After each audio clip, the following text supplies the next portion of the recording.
Hello my little worms, I'm Dei, and welcome back to Dei Completes Arknights, the series in which I try to actually make progress in the Arknights story, one level at a time. And the level we're tackling today is 7-14, Guerilla-1. The mortars used by the guerrillas pose a significant threat to us. These weapons taken from Earth's military arsenal are terrifying incarnations of the very essence of war. I hear war never changes though, so good to know. And now it's time for us to start the level. Mission start. I'm sure I don't need to change anything about the squad. It's kind of unimportant most of the time. And we're in the level. Alright, so we've got two positions to defend, right here and here. They're side by side, so it kind of equals out to being just like one sort of centralized position to defend, just in general. So enemies going to be coming through here, down through here, then behind me through there, and then up through there. And then enemies going to be coming through here and here. So definitely want to block here somewhere. Probably like Mudrock or something can do that. Maybe Blaze heading off into this direction would be good. Yes, potentially. Alright, so to begin with, let's put you here and you here, just to make sure things don't just walk straight in, because that would be bad. Also, I'm told. So let's just speed it up right now. We don't really need to be going at 1x speed. I will just slow it down to actually activate the abilities. You can no longer block while that's active, so I really need to put someone down, because I feel like that was just going to walk straight in and go straight behind. That would have been another bad thing there. So yeah, let's try to avoid that. Okay, so you're what's coming up through there. Those do make other units stronger. I'm wondering if I should just do this. You know, let's try it out. Let's see if this actually is effective at all. If you can like just get rid of those quickly, it means that down here they're going to be having a much easier time. Also, I should point out the fact that, you know, my mouse is much bigger on the screen. I changed my capture method for the window screen that I'm using so that I could actually have a bigger mouse, because I realized that the entire time it was having a mouse that was like half the size of my normal mouse, which like my normal mouse is not like the biggest. This is double the size of what it was, but like still it was going really tiny. I was like, why do I have the mouse super tiny? And apparently it was just because of the specific setting I had in OBS. Oop. That's not great. So it's not just those that are coming up there, it's also these guys. Crap. I want you there, I think. Getting rid of them quickly is definitely better than slowly. I'll also put a healer down to actually try to help with that. The only problem is that before they reach this specific square, Mudrock won't really be able to help here. Mudrock will probably just like stare at them as they're walking in, so it would be nicer if I had someone that had like a 2-square attack like radius to be able to sit there, but what can I do really? There's nothing I can really do in this situation, so I'm going to have to leave it as is. Do we want you down here plus Zempka? No, I think we want you actually. I think Dusk would be more useful, because I think these guys might need like a lot of damage on them. Let's activate your ability to try to get at least some amount of that, a lot of damage down. We could then put Bazemka. You are defending that square too, so yeah, you will be healed if you're there, so I will put you there. Let's get that, even though we don't currently need the DP, because well, we're out of units over here.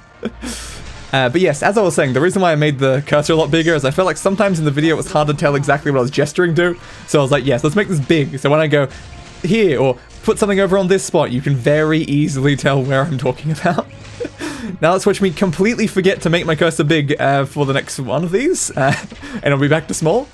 At least it should be only back to my normal size cursor, not the absolute minimum size that OBS had it set to, so yes, that should be mildly better.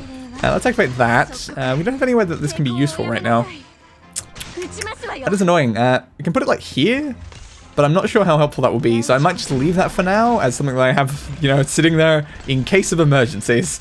Let's activate your abilities, even though, as I said, we don't really need them right now, but it's good to like sort of hit the max DP, I find, because then when things go very, very wrong and you suddenly have to put a lot of units down, it's quite helpful. But we can now remove Myrtle at any point. We don't really have a lot of people to replace her with, though, but I think I will do this.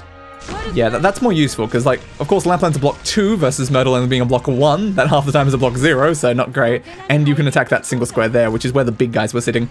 So that is potentially helpful. You are going to finish them up there. We've got another big guy coming in. I will just speed forward a little so that they actually reach us. Now I will activate this. Again, there's not anything I can do with this right now, which is a little annoying. So I might put you here now, because there's not many units left, and just dealing more damage to them is probably helpful right now. Let us activate that ability, and then use this to stun the big guy so he doesn't do anything. You have finished that one. Now we've only got the big guy and you. You are going to die the second Mother hits one more time. One more again. I was so close to actually estimating that. Now this should be over momentarily, and mission accomplished.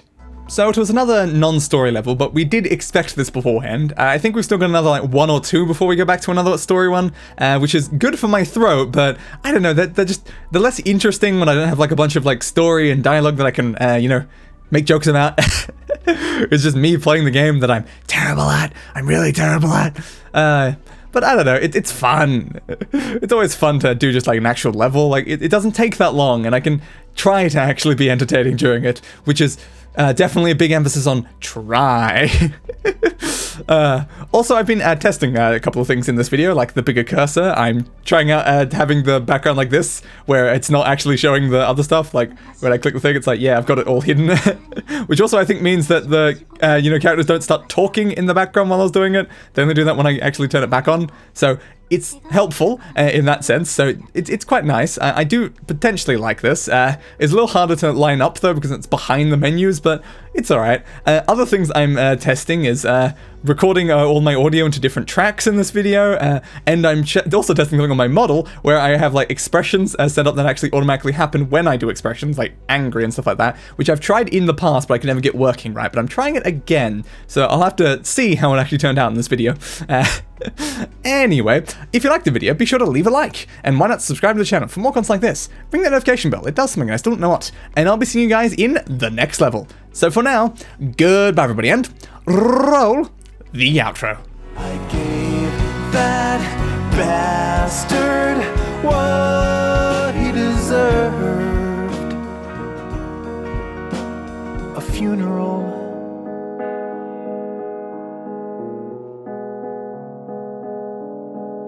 Fit for a king.